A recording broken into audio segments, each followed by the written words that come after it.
قرآن انسان کی پوری زندگی بدل سکتا ہے، لیکن اس کے لیے شرط بھی یہی ہے کہ اسے ساری زندگی پڑھا جائے۔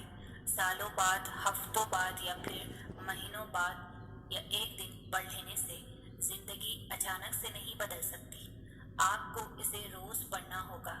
جیسے آپ کسی تھراپسٹ کے پاس تھراپی کے لیے جاتے ہیں تو صرف ایک سیشن سے آپ کو اتنی تسکین نہیں ملتی، اس لیے آپ تب تک سیشنز لیتے رہتے ہیں جب تک آپ کو سارے جوابات مل نہیں جاتے۔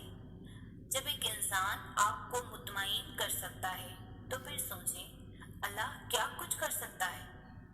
جتنا وقت آپ دنیا کے تھراپسٹ کو دیتے ہیں نا، اس سے آدھا وقت اللہ کو دے کر دیکھیں۔ اللہ کے ساتھ روز 20 منٹ کا ایک سیشن لگا کر دیکھیں۔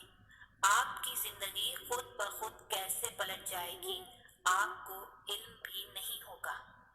قرآن نہ صرف آپ کے حالات بدل دے گا بلکہ یہ آپ کو بھی بدل دے گا، اتنا کہ آپ اللہ سے اور اللہ آپ سے محبت کرنے لگے گا۔ آپ ایک ایک آیات کر کے قرآن کو پڑھتے جائیں، اللہ ایک ایک کر کے آپ کے لیے اپنی مدد کے دروازے کھولتا جائے گا۔ جس اللہ نے آپ پر قرآن نازل فرمایا ہے وہ آپ کو ایک اچھے انجام تک پہنچا کر رہے گا۔ اللہ کو ماننا تو آسان ہے، لیکن اللہ کی ماننا مشکل کام ہے۔ اس لیے اللہ کبھی کبھار ہمیں زندگی کے اس موڑ پر لا کھڑا کرتا ہے جہاں ہمارے پاس کوئی بھی آپشن نہیں بچتا۔ پھر ہمیں اللہ کی ماننی ہی ماننی پڑتی ہے، اور یہی ہمارے ایمان کا امتحان ہوتا ہے کہ جس چیز کا ہم اللہ سے دعویٰ کرتے ہیں کیا واقعی ہم اس پر پورا بھی اتر سکتے ہیں۔ اپنی رضا کے لیے تو سبھی یقین رکھتے ہیں اللہ پر، لیکن اللہ کی رضا کے لیے صبر صرف ایمان والے کرتے ہیں، پختہ ایمان والے۔ اور یاد رکھیں کہ جو اللہ کی بات نہیں ٹالتے، اللہ بھی پھر ان کی بات نہیں ٹالتا۔ آزمائشیں ہی تو ہمارا ایمان زندہ رکھتی ہیں، اور ہمارا ایمان ہمیں زندہ رکھتا ہے، ورنہ ہم تو کب کے ختم ہو چکے ہوتے۔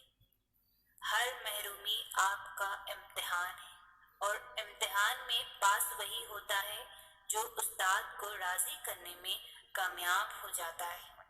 تو آپ بھی راضی کر لے اپنے نگران کو، اپنے اللہ کو۔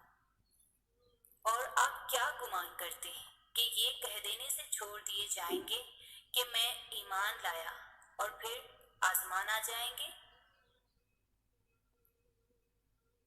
ہمیں بس اللہ سے اپنی عرضیاں طلب کرنی آنی چاہیے۔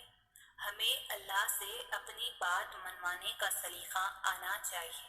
ہم اکثر کہتے ہیں کہ دعائیں جیسے بھی مانگی جائیں قبول ہوتی ہیں، اور یہ سچ بھی ہے، لیکن اگر آپ دعائیں کرنے میں تھوڑی سی محنت کریں گے تو اللہ آپ سے زیادہ خوش ہوگا۔ ہاتھ پھیلا کر مانگنے والے اور ہاتھ نہ پھیلا کر مانگنے والے میں کچھ تو فرق ہوتا ہے۔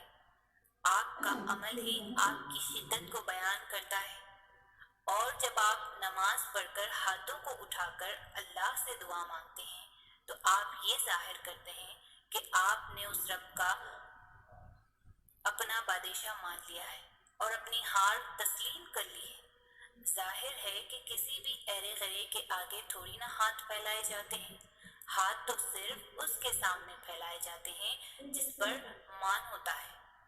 اور جب اللہ کو پتا ہوتا ہے کہ آپ مان کے ساتھ آئے ہیں تو وہ اس مان کا بھرم کبھی ٹوٹنے نہیں دیتا۔ اور پھر ہاتھوں کو دعا کے لیے اٹھانے کے بعد آپ نے فوراً اپنی خواہشیں اللہ کو کہنے نہیں لگ جانا، جیسے آپ صرف اسی مطلب کے لیے آئے ہیں، بلکہ سب سے پہلے آپ نے اللہ کی بڑائی بیان کرنی ہے۔ اور اللہ کی بڑائی بیان کرنے کے لیے سب سے خوبصورت سورہ کون سی ہے؟ سورہ فاتحہ۔ سورہ فاتحہ ہی ہمیں دعاؤں کے آداب سکھاتی ہے، کیونکہ یہ سورہ اپنے آپ میں ہی سب سے بڑی دعا ہے۔ پھر آپ نے درود شریف پڑھنا ہے، کیونکہ جب تک آپ اللہ کے محبوب کو راضی نہیں کریں گے تب تک اللہ آپ سے راضی نہیں ہوگا۔ جب صلی اللہ علیہ وسلم پر درود پڑھا نہ جائے تب تک ہر دعا روک لی جاتی۔ تو آپ نے پہلے دعاؤں کا راستہ بنانا ہے، پھر ہی تو دعائیں منزل تک پہنچے گی، اور پھر جو دل چاہے مانگے، بے پناہ مانگے، بے انتہا مانگے، اور انشاءاللہ اللہ ضرور قبول کرے گا۔